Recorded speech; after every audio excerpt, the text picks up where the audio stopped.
Ujung Via Dolorosa di siang yang membara, berdesakan rakyat mengiringinya. Di antara olokan dipikunya salib ke Golgota.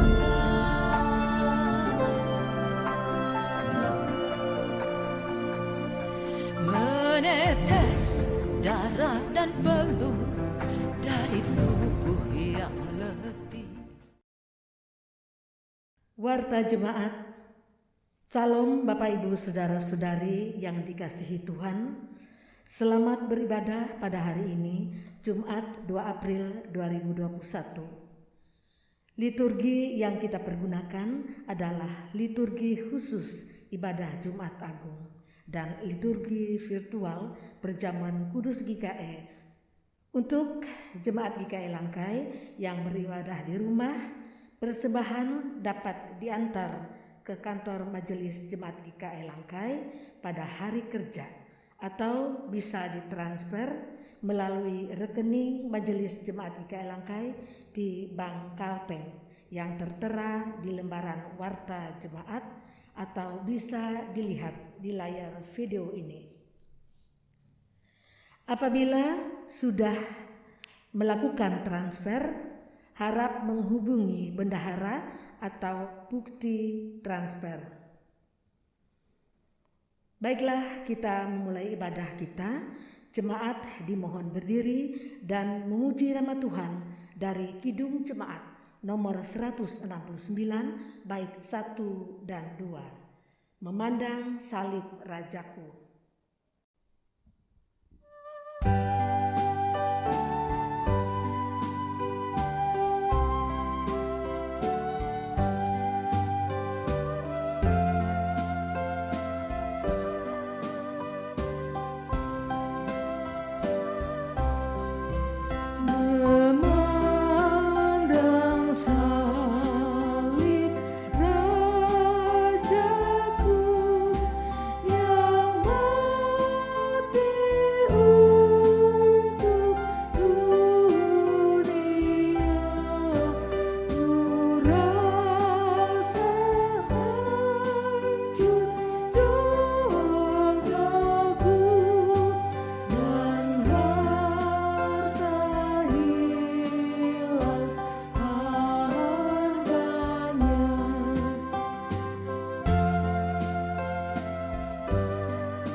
Marilah kita tabiskan ibadah kita. Pertolongan kita adalah dalam nama Tuhan yang menjadikan langit dan bumi. Kasih karunia menyertai kamu dan damai sejahtera dari Allah Bapa kita dan dari Tuhan Yesus Kristus.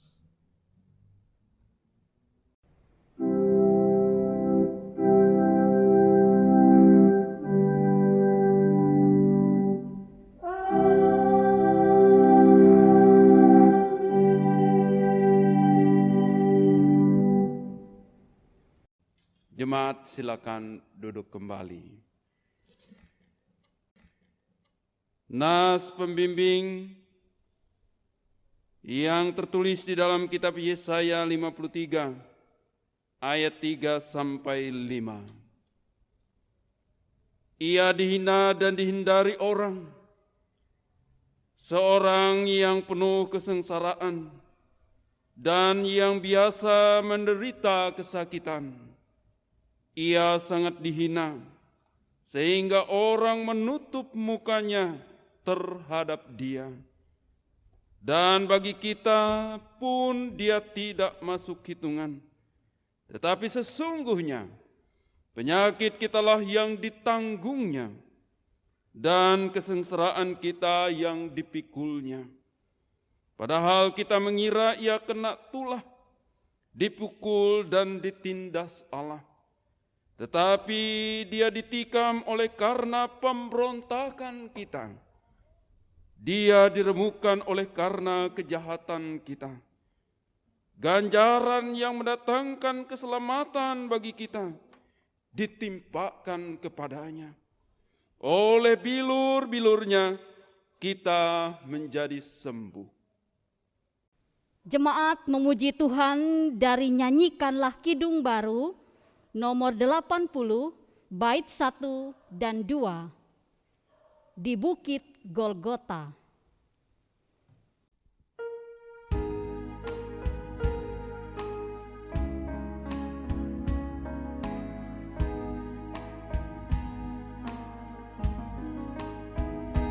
Di Bukit Golgota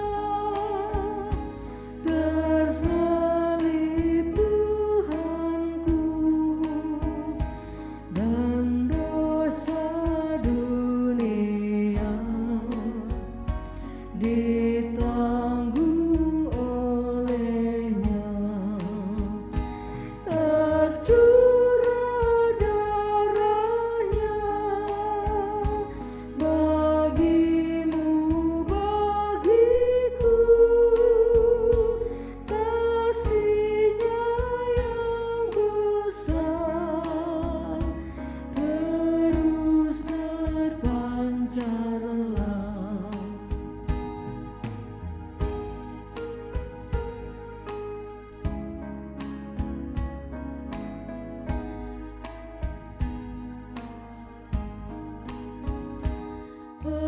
Pegawai yang kejam mencabuk tubuhnya, mencaci, mencela, menghujat, mencerca. Tetapi dosanya dilupakan segera, ucapan terdengar, Bapa ampunilah.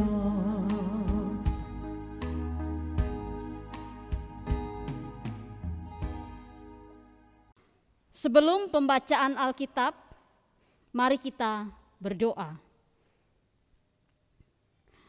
Tuhan Yesus firman kehidupan, dalam memperingati pengorbanan-Mu di kayu salib pada hari Jumat Agung ini, kami ingin membaca firman-Mu. Terangilah hati kami agar dapat menghayati kasih dan pengorbanan-Mu dalam menyelamatkan kami dari dosa-dosa kami. Tolonglah kami agar dapat mendengar firman-Mu dengan baik dan menjadi pelaku firman-Mu di dalam kehidupan kami. Kami berdoa di dalam nama Tuhan Yesus Juru Selamat kami. Amin. Pembacaan Alkitab sesuai Almanak Nas GKE dari kitab Yesaya pasal 52 ayat 13 sampai 15 dengan perikop hamba Tuhan yang menderita. Sesungguhnya hambaku akan berhasil, ia akan ditinggikan, disanjung dan dimuliakan. Seperti banyak orang akan tertegun melihat dia, begitu buruk rupanya, bukan seperti manusia lagi, dan tampaknya bukan seperti anak manusia lagi. Demikianlah ia akan membuat tercengang banyak bangsa, Raja-raja akan mengatupkan mulutnya melihat dia.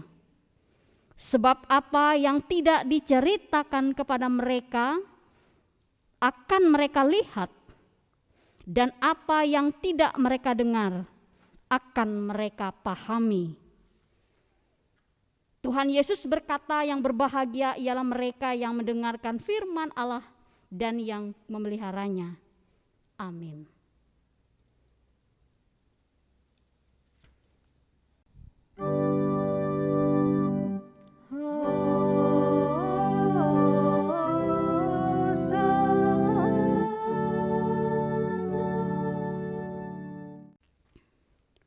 Sekarang ada kesempatan bagi kita untuk mempersembahkan persembahan syukur Jumat Agung.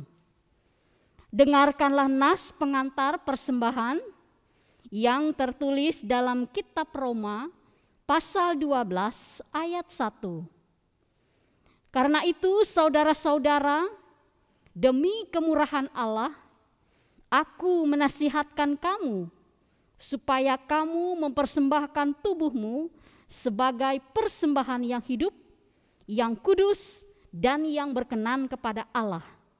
Itu adalah ibadahmu yang sejati. Mari kita berdoa.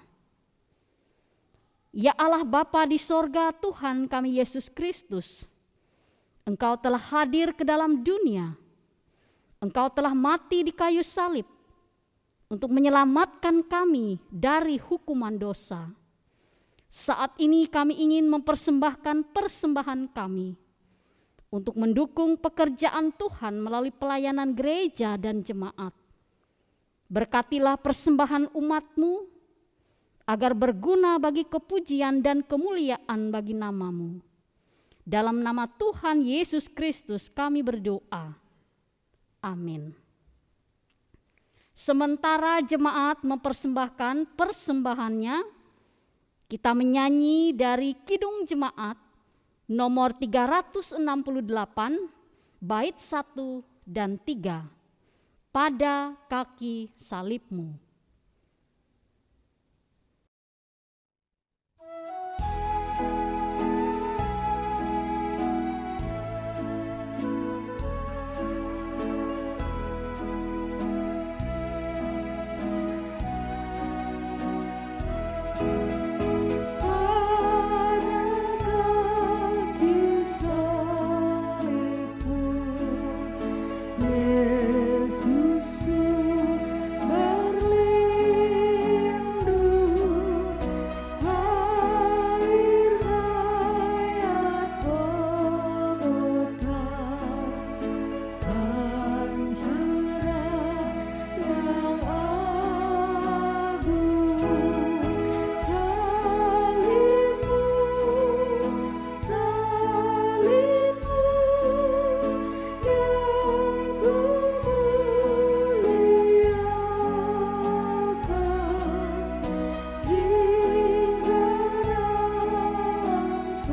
Saudara-saudara, nas yang menjadi dasar pemberitaan firman Tuhan dalam rangka Hari Jumat Agung, Jumat 2 April 2021 adalah Injil Yohanes pasal 19 ayat 16 sampai dengan ayat yang ke-27.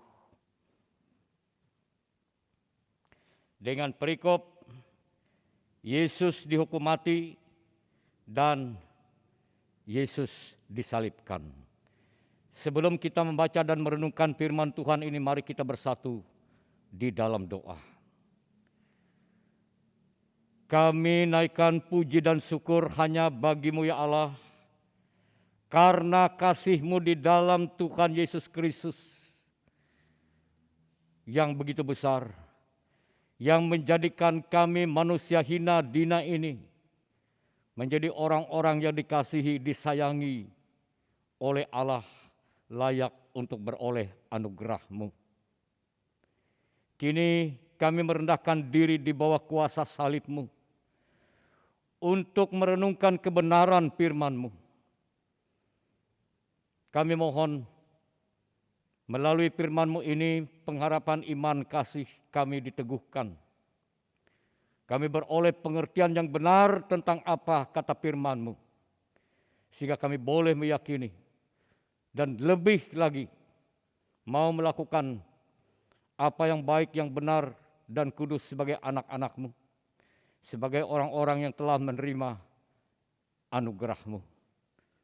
Berfirmanlah bagi kami ya Allah, dalam nama Tuhan Yesus Sang Firman yang hidup oleh pertolongan Roh Kudus, kami mohon. Amin. Injil Yohanes pasal 19 ayat 16 sampai dengan ayatnya yang ke-27. Yesus dihukum mati dan Yesus disalibkan. Akhirnya Pilatus menyerahkan Yesus kepada mereka untuk disalibkan. Mereka menerima Yesus. Sambil memikul salibnya, ia pergi keluar dan ke tempat yang bernama tempat tengkorak, dalam bahasa Ibrani Golgota. Dan di situ ia disalibkan mereka, dan bersama-sama dengan dia disalibkan juga dua orang lain, sebelah menyebelah, Yesus di tengah-tengah. Dan Pilatus menyuruh memasang juga tulisan di atas kayu salib itu, bunyinya, Yesus orang Nazaret, Raja orang Yahudi. Banyak orang Yahudi yang membaca tulisan itu, sebab tempat di mana Yesus disalibkan letaknya dekat kota, dan kata-kata itu tertulis dalam bahasa Ibrani, bahasa Latin, dan bahasa Yunani.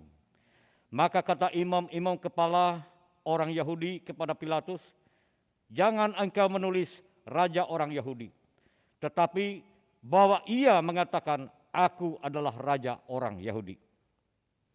Jawab Pilatus, apa yang kutulis tetap tertulis. Sesudah prajurit-prajurit itu menyalibkan Yesus, mereka mengambil pakaiannya lalu membaginya menjadi 4 bagian untuk tiap-tiap prajurit. 1 bagian dan jubahnya juga mereka ambil. Jubah itu tidak berjahit dari atas ke bawah, hanya 1 tenunan saja. Karena itu mereka berkata seorang kepada yang lain, janganlah kita membaginya menjadi beberapa potong, tetapi baiklah kita membuang undi untuk menentukan siapa yang mendapatnya. Demikianlah hendaknya supaya genaplah yang ada tertulis dalam kitab suci, mereka membagi-bagi pakaianku di antara mereka, dan mereka membuang undi atas jubahku. Hal itu telah dilakukan prajurit-prajurit itu. Dan dekat salib Yesus berdiri ibunya dan saudaranya, Maria istri Klopas dan Maria Magdalena.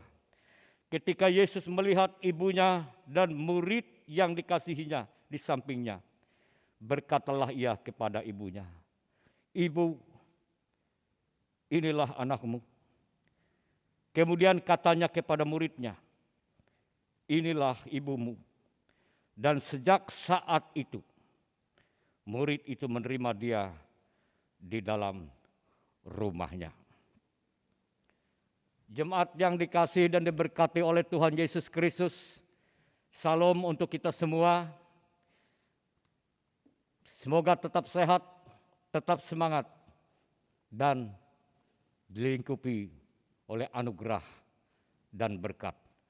Saudara-saudara, penderitaan, kematian, dan penyaliban Yesus sebenarnya merupakan gambaran penderitaan, kematian, hukuman berat yang harus kita terima sebagai manusia yang berdosa, yang telah diambil alih oleh Yesus karena anugerahnya demi membela dan menyelamatkan kita manusia dari dosa.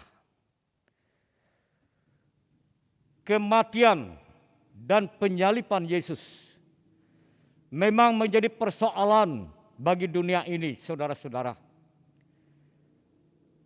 Karena itu banyak tanggapan, sanggahan, bahkan spekulasi terjadi. Kalau Yesus itu Tuhan, kenapa dia mati? Kenapa dia menderita? Kenapa dia disalibkan? Kenapa dia berdoa? Dan banyak juga spekulasi terjadi bahwa Yesus itu tidak benar-benar mati di atas kayu salib, tetapi hanya pingsan saja. Yesus yang disalibkan itu sebenarnya bukan Yesus, tetapi orang yang diserupakan, yaitu orang yang bernama Barabas. Saudara-saudara yang dikasihi dan diberkati oleh Tuhan Yesus Kristus, kenapa hal itu bisa terjadi demikian? Yang pertama ialah karena tidak memperhatikan benang merah seluruh rangkaian peristiwa dari awal secara beruntun terus-menerus, tidak terpotong-potong hingga pada akhirnya. Baik melalui nubuat para nabi atau apa yang diungkapkan oleh Yesus ketika dia memberitahukan beberapa kali, 3 kali secara jelas, secara rinci, tidak kurang dan tidak lebih, tentang penderitaan, kematian, dan penyalibannya. Dan juga karena tidak mengerti apa maksud dan tujuan Allah melalui Yesus Kristus, hal yang demikian itu terjadi. Saudara-saudara yang dikasihi dalam Tuhan Yesus Kristus, sebagai contoh bahwa ketika penyaliban Yesus pada ayat 23 itu dikatakan, sesudah prajurit itu menyalibkan Yesus, mereka mengambil pakaiannya lalu membaginya menjadi 4 bagian, untuk tiap-tiap prajurit 1 bagian, dan jubahnya dari atas ke bawah hanya 1 tenunan. Lalu pada ayat yang ke-24 itu ada kutipan, mereka membagi-bagi pakaianku di antara mereka dan mereka membuang undi atas jubahku. Itu adalah kutipan dari kitab Perjanjian Lama, yaitu kitab Mazmur pasal 22 ayat 19. Mereka membagi-bagi pakaianku di antara mereka dan mereka membuang undi atas jubahku. Jadi begitu lama sebelumnya telah dinyatakan peristiwa yang akan terjadi. Dan peristiwa itu terjadi persis seperti apa yang terjadi pada Yesus ketika dia disalibkan, saudara-saudara. Mereka membagi-bagikan pakaiannya. Juga mereka membuang undi atas jubahku. Mungkinkah kalimat itu dikenakan kepada seorang Barabas? Lalu Barabas dilepaskan pakaiannya, jubahnya, lalu prajurit itu membagi-bagikannya? Apa mungkin Allah menubuatkan pakaianku dan jubahku itu ia samakan dengan apa yang terjadi dengan Barabas, dengan seorang pendosa? Ini hal yang penting untuk menegaskan bahwa apa yang terjadi itu dalam peristiwa penderitaan, kematian, dan penyaliban Yesus itu terjadi pada Yesus sesuai dengan nubuat para nabi. Lalu yang berikutnya ialah tentang apa yang disampaikan oleh Yesus kepada para murid berulang kali. Bahkan hingga 3 kali ia menyatakan peristiwa yang akan terjadi dalam kehidupannya. Misalnya dalam Injil Lukas pasal 9 ayat yang ke-22. Dan Yesus berkata, anak manusia harus menanggung banyak penderitaan dan ditolak oleh tua-tua, imam-imam kepala dan ahli-ahli Taurat, lalu dibunuh dan dibangkitkan pada hari yang ketiga. Berulang kali Yesus memberitahukan hal yang akan terjadi pada dirinya. Persis sama terjadi ketika peristiwa penderitaan, kematian, penyaliban dan kematian Yesus itu, saudara. Jadi tidak mungkin Yesus memberitahukan bahwa dia akan menderita, dia akan mati, dia akan disalibkan, diserahkan oleh para tua-tua, imam-imam kepala, ahli-ahli Taurat, lalu Yudas yang disalibkan. Berarti Yesus ini seorang pembohong.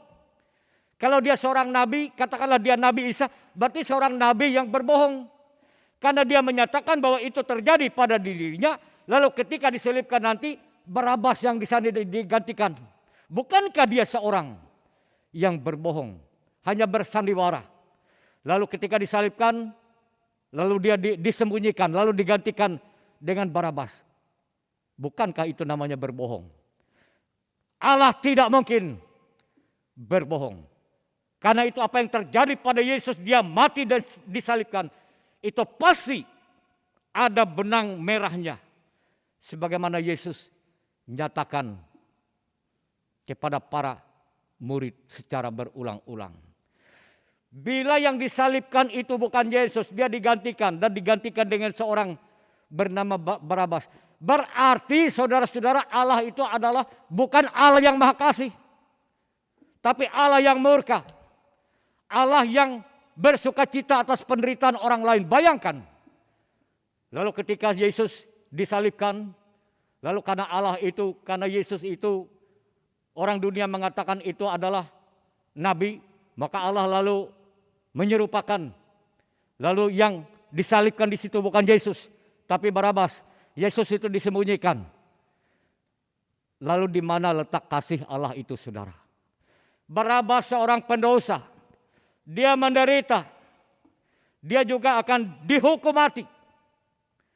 Lalu malah Yesus yang disayangi oleh Allah itu lalu disembunyikan.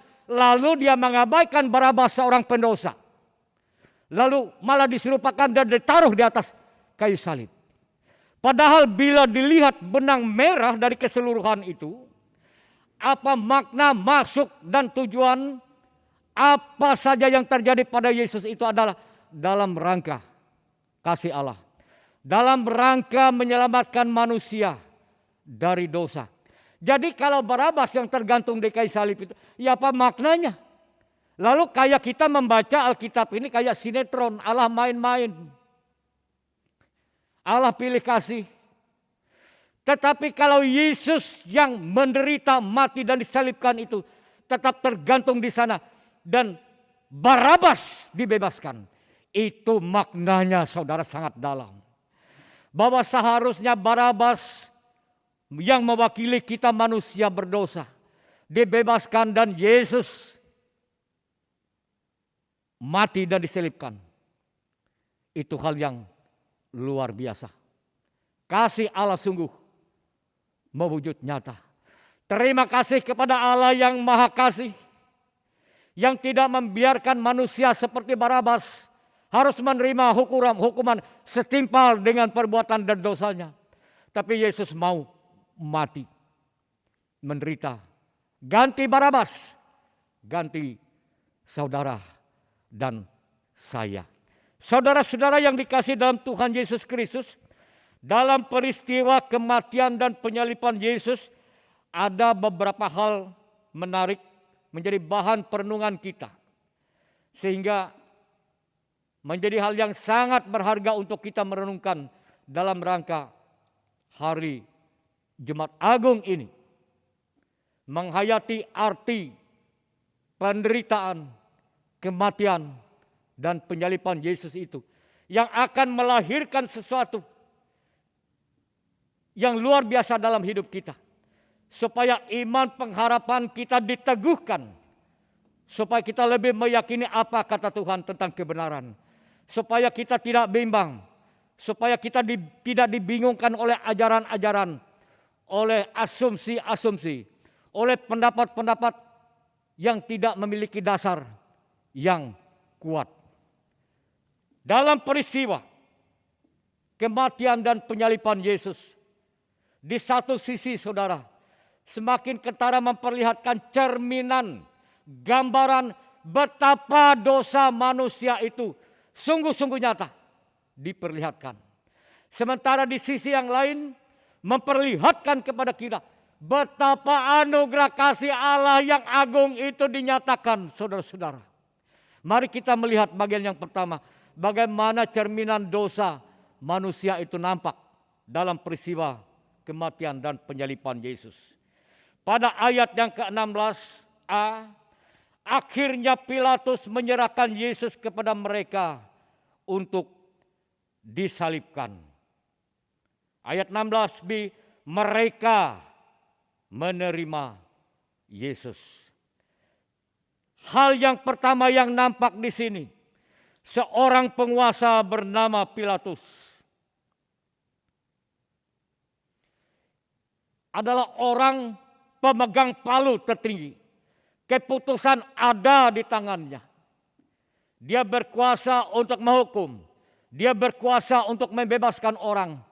Namun lihat di sini saudara. Akhirnya Pilatus menyerahkan Yesus kepada mereka untuk disalibkan. Akhirnya. Jadi ada peristiwa sebelumnya yang terlihat jelas.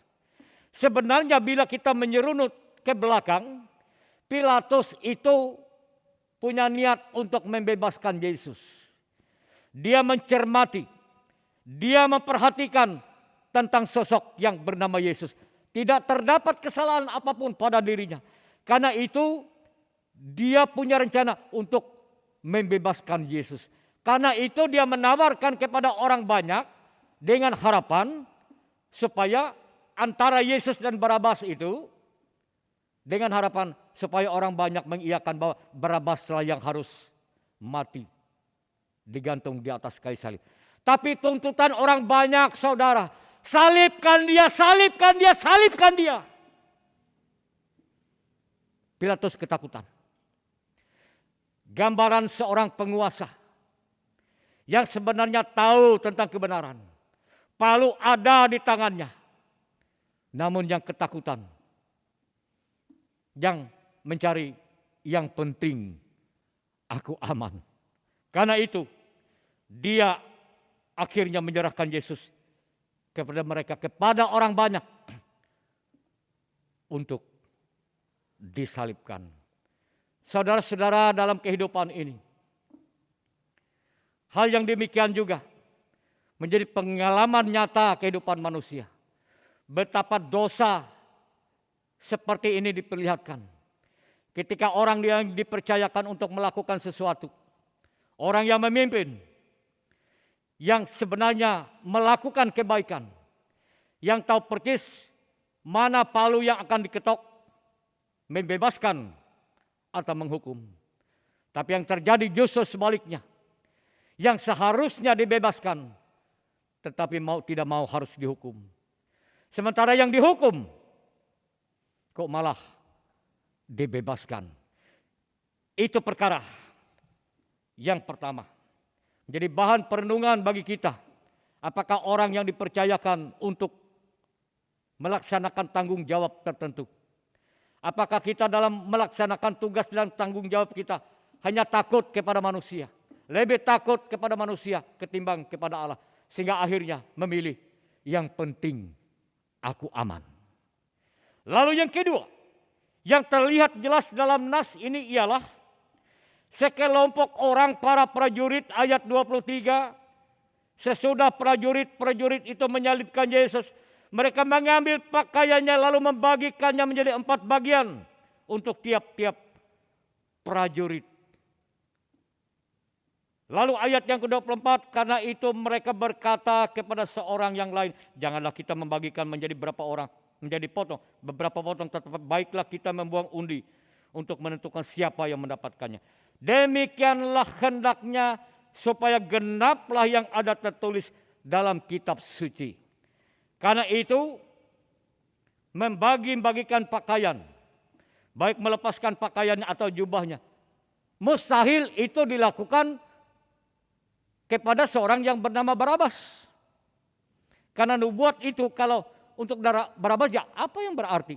Tetapi kalau bagi Yesus itu ada benang merah berkaitan langsung makna dan tujuan penderitaan dan kematian Yesus.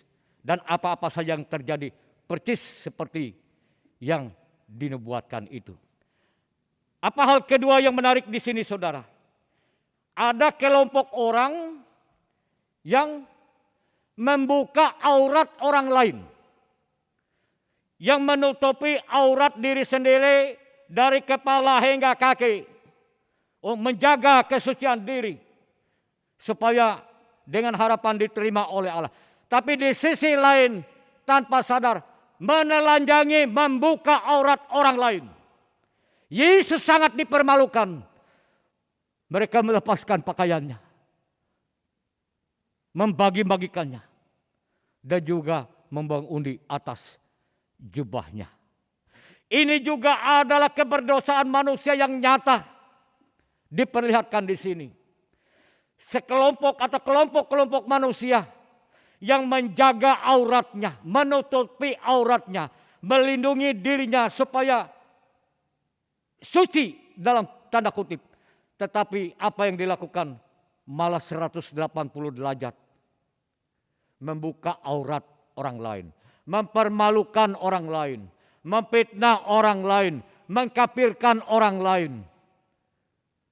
Dan ini adalah realita dalam kehidupan yang diperlihatkan apa saja dosa manusia yang ditanggung oleh Yesus. Saudara-saudara yang dikasihi dalam Tuhan Yesus Kristus. Lalu pada bagian Allah, bagaimana kasih Allah itu sungguh nyata. Itu pada ayat-ayat yang terakhir, ayat 25 dan ayat yang ke-26 dikatakan demikian. Dan dekat salib Yesus berdiri ibunya dan saudara ibunya Maria istri Kleopas dan Maria Magdalena. Ayat 26, ketika Yesus melihat ibunya dan murid yang dikasihinya di sampingnya, berkatalah ia kepada ibunya, "Ibu, inilah anakmu." Kemudian katanya kepada muridnya, mungkin maksudnya kepada Yohanes karena Yohanes disebut-sebut sebagai murid yang dikasihi oleh Yesus. "Inilah ibumu." Apa yang bisa kita renungkan di sini, saudara? Yesus yang penuh kasih itu melakukan sesuatu secara tuntas, melaksanakan tanggung jawab hingga sampai ke akar-akarnya. Secara detail, tidak ada yang tertinggal. Ketika tergantung di atas kayu salib, ketika menderita. Saudara-saudara, biasanya manusia ketika menderita, dia lebih banyak melihat kepada dirinya. Bila kita melakukan kunjungan pengembalaan, baik kepada mereka yang sakit, misalnya di rumah sakit, apa yang biasa terjadi? Mereka lebih banyak menceritakan keluhannya. Mereka pokoknya banyak bercerita supaya didengarkan. Supaya dengan harapan beroleh perhatian, supaya beroleh penguatan. Jadi lebih tertuju pada dirinya. Orang ketika dalam keadaan terjepit berupaya bagaimanapun caranya untuk menyelamatkan diri. Memikirkan diri sendiri. Tapi Yesus justru pada detik-detik kematiannya, penderitaan yang tiada tara, masih menyatakan kasih. Memperlihatkan tanggung jawab yang luar biasa. Dia tidak membiarkan ibunya begitu saja. Dan juga memberikan tanggung jawab kepada salah seorang murid. Ibu, inilah anakmu. Itu dikatakan kepada, dia tunjukkan kepada ibunya, kepada Yohanes. Maksudnya ialah bahwa aku di sini, tetapi sekarang engkau mungkin tidak bersama dengan aku. Tetapi perhatikanlah, aku akan memohon. Yohanes juga adalah anakmu. Engkau harus mengasihinya. Engkau harus memandangnya sama seperti aku. Jadi memberikan penghiburan, memberikan penguatan, menyerahkan tanggung jawab, tidak membiarkan ibunya begitu saja. Demikian pun kepada Yohanes. Kemudian katanya kepada muridnya, inilah ibumu. Dia melakukan sesuatu dengan baik. Tidak membiarkan begitu saja. Tapi sampai tuntas. Hingga tanggung jawab yang sederhana sekalipun dilaksanakannya dengan baik. Allah melaksanakan tanggung jawab secara Allah. Bagaimana dia menyelesaikan, dia menolong, dia membebaskan manusia secara tuntas. Tidak ada yang kurang lagi. Tidak ada yang perlu ditambahkan. Ya dan amin. Yang penting bagi kita ialah mengaminkan, mengimankan, dan menerima apa yang Allah lakukan itu. Betapa kasih sayang Allah pada kita. Saudara-saudara, ketika melaksanakan perjamuan kudus, bahwa sakramen perjamuan kudus itu dikatakan suatu peringatan. Yesus mengatakan, lakukanlah ini menjadi peringatan akan daku. Apa artinya saudara-saudara? Ketika saudara-saudara mengangkat roti, menerima roti dan anggur, saat itu kita harus mengingat, meyakinkan bahwa ketika kita menerima roti dan anggur itu, kita mengingat betapa kasih Tuhan. Betapa penderitaan Tuhan Yesus itu menggantikan kita. Yang tidak akan mungkin dapat kita lakukan telah Ia lakukan secara tuntas. Hanya puji syukur, terima kasih yang bisa kita nyatakan bagi Allah. Seberapa banyak pun apa yang kita lakukan saudara-saudara, kebaikan di dunia ini tidak pernah akan cukup untuk membayar lunas atau memberikan sesuatu yang terbaik bagi Yesus atas kasih-Nya. Tapi pun demikian, kita yang telah disayangi, telah menerima anugerah, telah dibebaskan Allah dari dosa, seharusnya layak untuk melakukan hal-hal yang baik, hal-hal yang kudus, hal-hal yang berguna sebagai respon ungkapan terima kasih kita kepada Tuhan. Saudara-saudaraku yang dikasihi dan diberkati oleh Tuhan dimanapun saudara berada, marilah kita menghayati akan kasih Kristus. Marilah kita menggunakan hidup kita ini untuk memuliakan Tuhan. Setiap kita mengingat akan pengorbanan Kristus, maka itu menjadi motivasi kita untuk berbuat yang terbaik untuk memuliakan Tuhan. Ketika kita menghadapi berbagai penderitaan dalam hidup ini, ketika kita mengingat akan penderitaan Kristus, maka kita beroleh kekuatan untuk menghadapinya. Kita bukan seperti Yudas yang mengkhianati Yesus, yang menjual Yesus. Kita juga tidak akan pernah rela untuk menjual iman kita, menukarkannya dengan apapun. Bila kita sadar dan mengingat akan betapa besar kasih Tuhan itu.